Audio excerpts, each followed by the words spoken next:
ፍቅር ምትሰጥ አክብሮት ምትሰጥ እቤት ውስጥ እቃ ማታሳጥበው ሚስት ነው አሁን ያገኘው። ገብቶሻል አይደል? እንዳንቺ በጥፊ ምትመታው አይደለም፣ በሰው ፊት ምታንቋሽሽው አይደለም፣ እስር ቤት እየሄደች ምታሳስረው አይደለም። ገብቶሻል? ምታከብረው ኖ አይደል? መታሰር ስላለበት አይ ልጄን አሳብቶ ልጄን ይኸውል እኔ ማላቅበት ቦታ ኖሮ አንተ ተባብረህ እንደዛ አድርገህ ዝም ብዬ እጄን አጣጥፌ እንጠብቃችሁ ነበረ የፈለከው።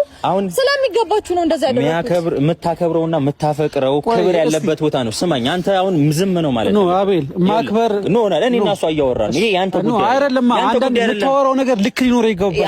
አንድ ሰው ይኸውልህ አንድ ባልና ሚስት መከባበር ሲባል ይኸውልህ ስማኝ አይደለም አንድ ይኸውልህ ልትሰድበኝ እንጂ ልመርቀኝ አይደለም የጠራኸኝ። ገብቶሃል አይደል? ምክንያቱም አስተሳሰብ ሌላ ነው። ልመርቅህ አልችልም። ምክንያቱም እኔም እኮ ትመርቀኛለህ ብዬ አይደለም የመጣሁት። ልመርቅህ አትጠብቅ። በመጀመሪያ ሲቀጥል ደግሞ አንድ ባልና ሚስት ቤት ውስጥ እቃ ማጠብ ኖርማል ተራ ነገር ነው። እቃ ማጣሳት ይኸውልህ አይደለም ስማኝ ቪዲዮ መጀመሪያ የትዳር ጠላቱ ነው። ዳኒ ጠላቱ እንደሆነ ታውቂያለሽ። ሲያከብረኝ ነው ላከብረው የምችለው። እኔም ሳያከብረኝ እሱን ስታከብሪው ዝም በል ብላ ተረጋጋ። አንቺም ዝም በያ አንዴ እኔ ይኸውልሽ እስካሁን ከሌላ ሴት ጋር በርግዝና